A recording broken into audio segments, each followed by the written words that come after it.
Hi, today is February 2nd, and I am going to answer a question for James.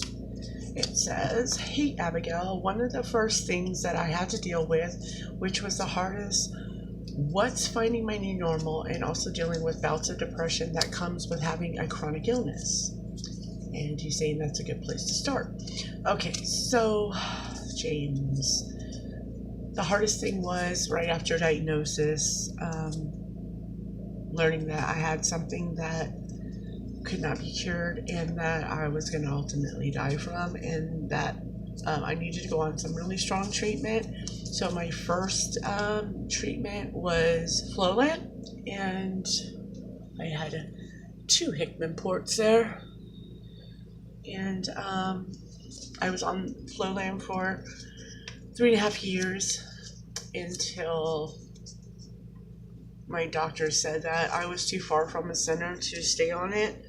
So then they had me on Tyvaso, and I didn't like Tyvaso, and I'm not going to badmouth it, but because other people do like it, but it didn't work for me. And when they told me it was equivalent, I believed them because they were my specialty, doctors that knew my pH inside and out.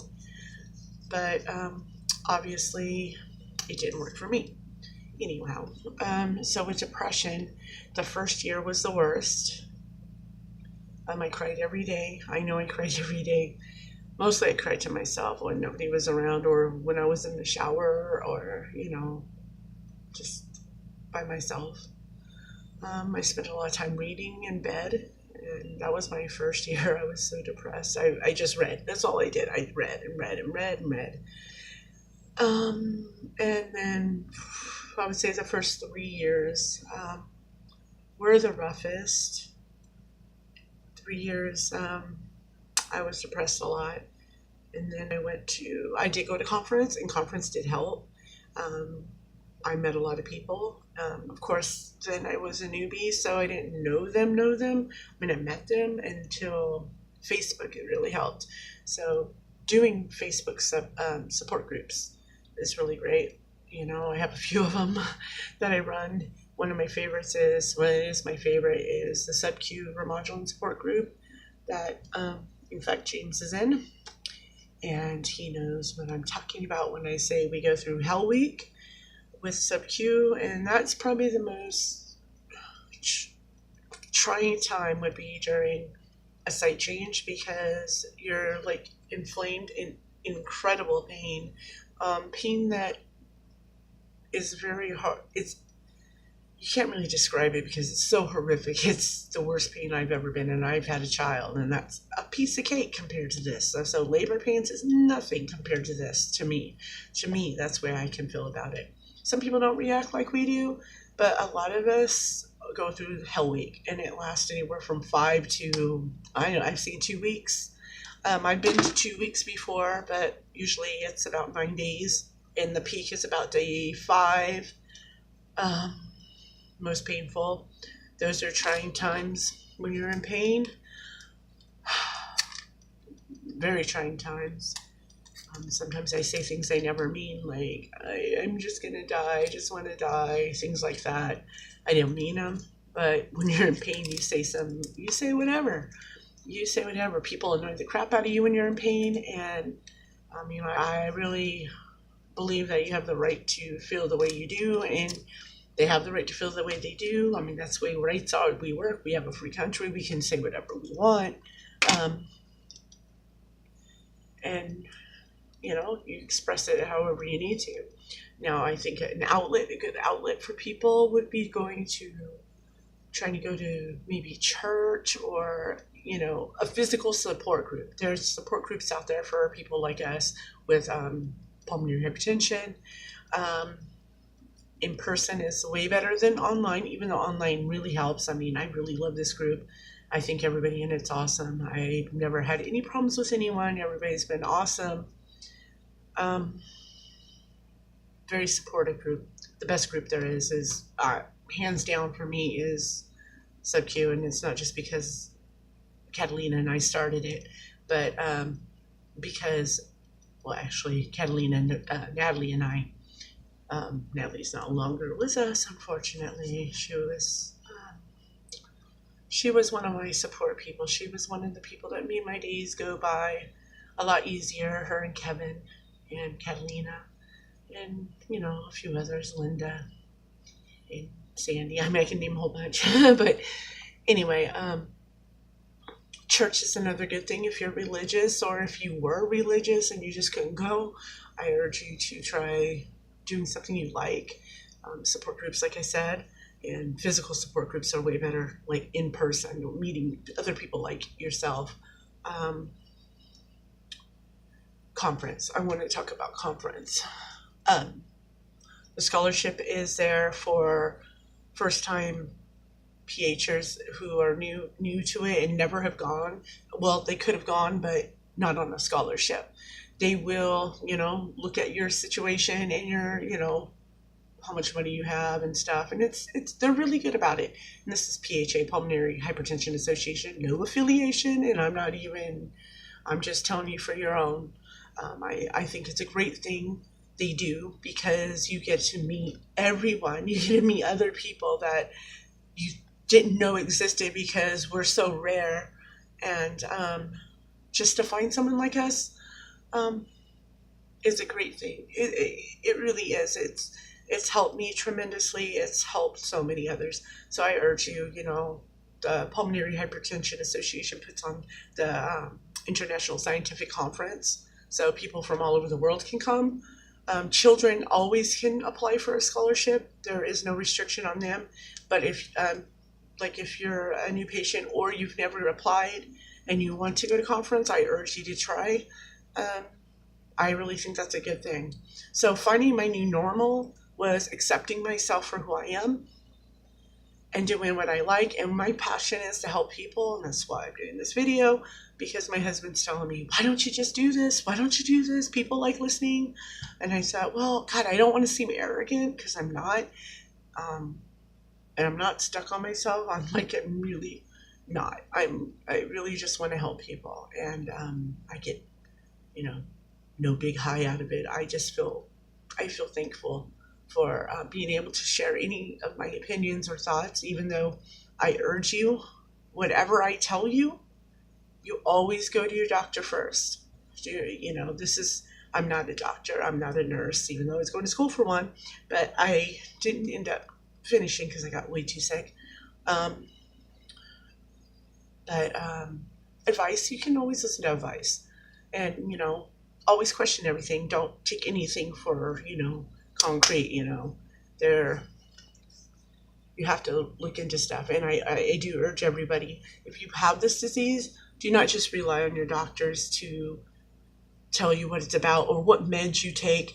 You need to learn what these meds are. You need to learn what your disease is about. And, I'm not saying you have to be one of those people that have to do all this awareness stuff, because honestly, awareness stuff, it just feels like I am preaching to the preacher, the choir.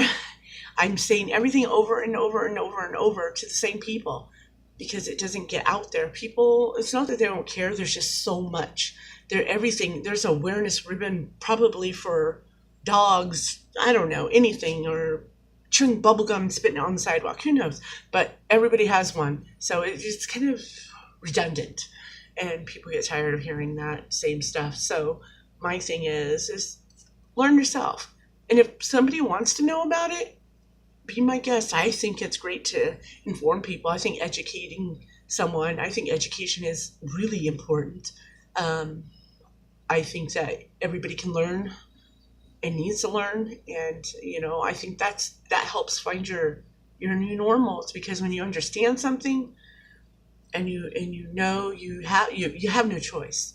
It is what it is. You have this. It's not going anywhere. There's no cure as of right now. I mean, we all have our thoughts on that. But as of right now, there's no cure.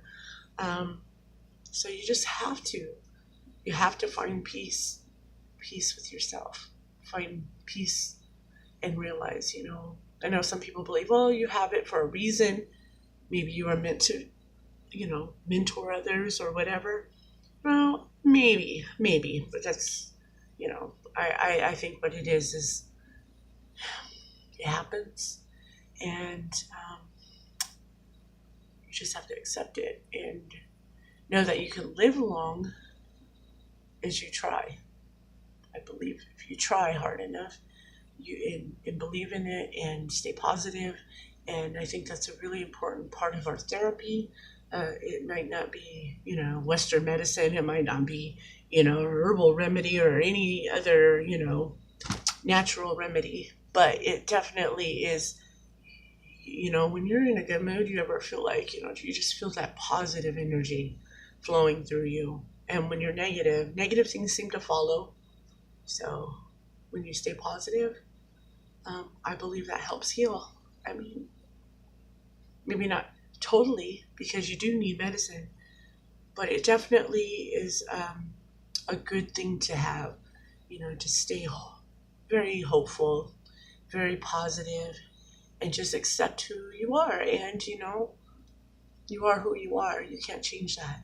And that's actually the good thing about it. I must say I've become a better person since I've been sick. I realize there's more to life. It's not just fun or whatever rose-colored glasses I was wearing at the time. But now I can see life for what it is, and it's a beautiful thing. We only have one life. So take care of what you got. And, I think depression can be overcome by yourself, not all these pills. I just think that meditation's good, church is good, staying positive, reading, doing what you like, adult coloring books, your animals. I have found, I have a new friend in my life, and he was an orphan, well, he was kind of orphan, he fell out of his nest, and he was a tiny guy, about yay big, and maybe as big as my thumb, and he had no feathers. He would just had a little bit down on him. That's the way they are. And it was in the hot sun. We had a storm before, so he blew out of the nest, and my son found him. And he's a little house finch, and I rescued him. And I love that bird. And that's something I look forward to every day, is seeing Einstein and knowing that he loves me for who I am. He loves me. I'm his mama. And, my puppy dogs too. I'm mama. So they need me. So, stay happy. I think being happy is the best thing. Try to be happy. If you have a negative day, you'll get past it. We all do. I go through it too. There's days I wish I wasn't here. I mean, sight pain is no joke. So, for real, I just really try to stay positive and happy, and I've got a good family. My kids are great. My husband's a great husband. I have a wonderful husband. I'm so lucky. I really am. I really am. I'm thankful every day for what I have. So, in a way, this disease has given me a lot more than good than bad. I know it sounds really weird, but like I said, I'm a much better person now, and I can see.